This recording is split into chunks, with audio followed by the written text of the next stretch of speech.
Hello everyone and welcome to my channel. I am Miss D and I'd like to thank you for joining me again today. Today is going to be about the gluten-free, egg-free cheesecake. I've got some company coming over tomorrow and this is going to be my dessert. I've got a whole bunch of stuff planned for tomorrow, so I'd like to take care of things in advance if I can.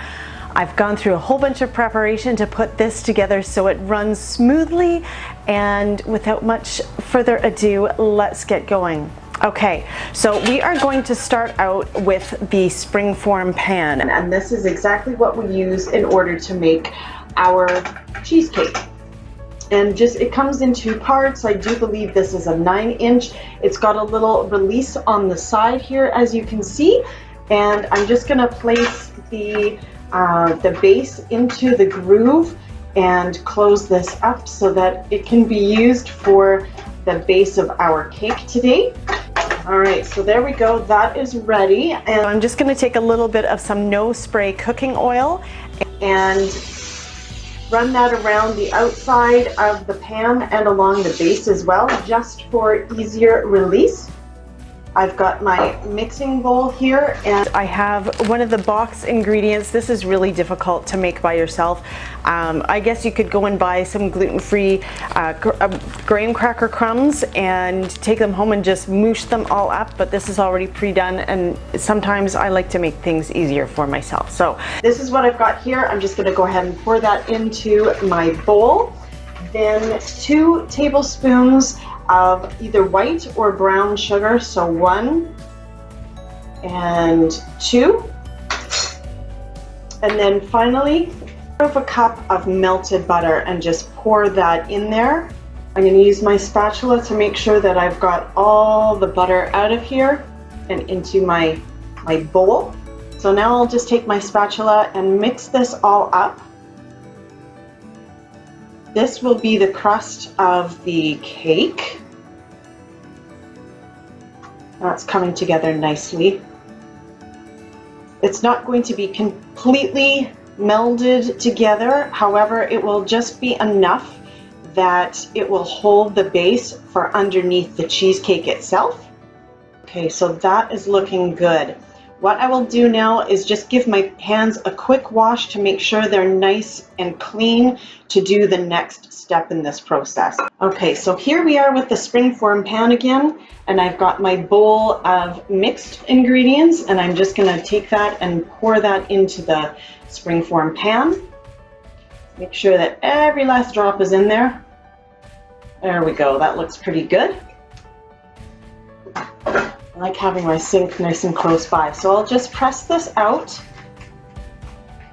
and make sure that it is evenly dispersed all throughout the base of the pan. Now this does not actually get placed into the oven yet. It will just simply be the base to our cake, and it is uncooked at the moment. When we're finished with the cake mixture and after pouring it in here, then we'll place it into the oven. Okay, it sounds like my oven is ready to go. It has been preset to 300 degrees Fahrenheit. That will be our cooking temperature or our baking temperature for today. All right, that looks beautiful. So that is ready to go. The next step is to actually put all the cake ingredients together. So I'm just gonna grab my mixture. It's kind of over to the side here. Bring that into view so that you can watch everything that I'm doing. And I'll be back in just a second. So I have all of my ingredients down right here in front of me, and I'll be working with the other camera that I have set up. Everything is ready to go, and I'll make this as easy as possible. All right, so the very first ingredient that we're going to put in here, and the most important, is the cream cheese. I've got 3 8-ounce blocks of cream cheese, and these have been sitting out overnight to soften so that they're very easy to work with. That just makes everything so much nicer. Then I have a half a cup of sweetened condensed milk. I'll try and get as much of that in there as possible. This will really give an amazing sweetness and a beautiful texture to our cheesecake. I like to try and get every last drop of everything out and into our mixture.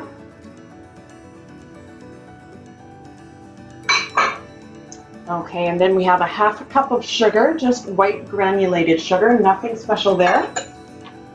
A ½ cup of cornstarch. Sometimes that likes to stick to the side of the bowl, even though it is a powder.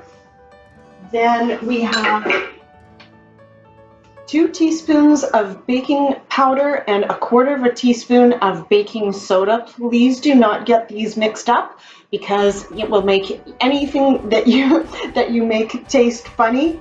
So go ahead and put that in as well. Then we take a teaspoon of lemon juice, and I've just got one of these little squirt bottles. Again, I would prefer to have an actual lemon, but today this is what we have, so that's what I'm using. And then what I like to do, because sometimes you can get vanilla extract that is not gluten-free, it can have other ingredients in there that make your tummy upset and whatnot, so I actually like to use rum. So this is what I'm using today, the Kraken, and I use it in equal amounts. So if they call for a tablespoon of vanilla, I am putting in a tablespoon of rum. Okay, so I'm just going to turn on my mixer now, push that down, make sure it's locked in place, and start out nice and slow. Let that mix, and then turn it up to medium. And let that mix for about, I don't know, a minute or so. I love watching these things work. I've had this KitchenAid probably for at least a good 15 years. That's starting to look absolutely gorgeous. All right, so what I'm going to do is turn this off, lift up, and just scrape down the sides to make sure that all the ingredients are being incorporated into my cake.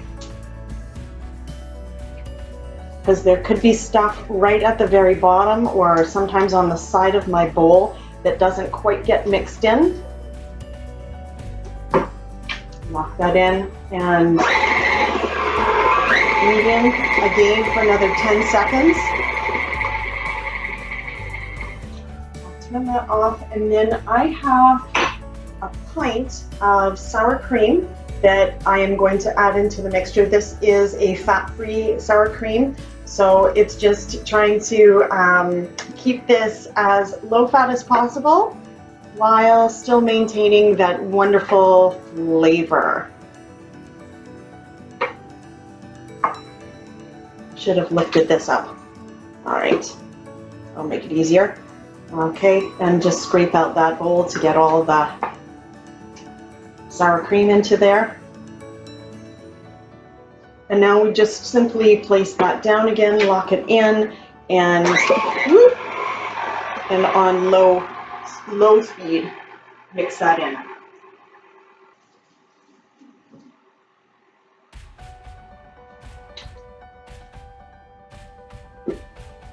Again, give this a quick little swirl around the edge. My spatula.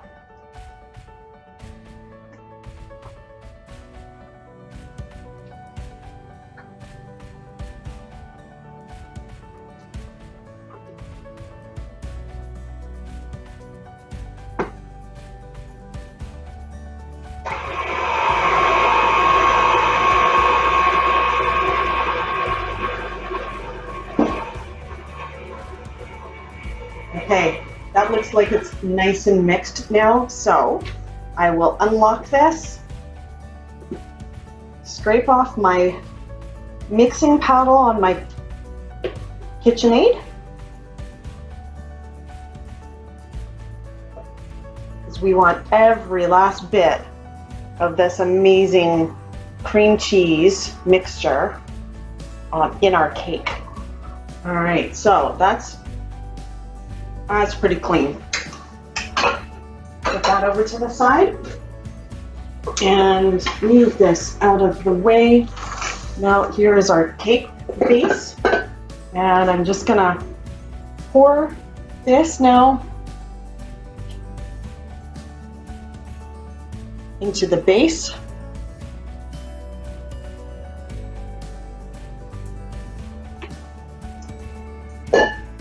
Okay, so most of that has been removed now. I'll just take a moment to spread this out and make sure that there's no air pockets or anything in here and everything is level and looks lovely. Okay, that looks gorgeous. It is ready to go into our oven now, and I will pop this in and be back in just a little over an hour. Okay, so it has just come out of the oven. I think it looks absolutely spectacular. I am just going to take a knife and place it down the side of the cake, and if this comes out clean, that means that it is perfectly done. We are able to leave it there for about 2 to 3 hours to let it cool. Then I will open it up and I'll place it into my fridge so that it can cool completely. It'll be ready for my guests tomorrow. And my mouth is watering actually right now. I'm kind of really excited about this cake. And I'm actually going to take some chocolate sauce and drizzle it over top. So yeah, this is going to be spectacular, I think. So thank you so much for joining me today. I'll show you the final result when I have it all finished. And if you haven't subscribed already, please hit that subscribe button, then hit the notification bell right beside, because that will notify you the next time that I upload a video. Please follow me on Snapchat and Twitter and Instagram. I'll have all of that linked down below in the description box, as well as the entire recipe for this. I hope that you make one of these and just absolutely fall in love with it as much as I have. Thank you so much for joining me again. I look forward to seeing you in my next video. I love you all so much.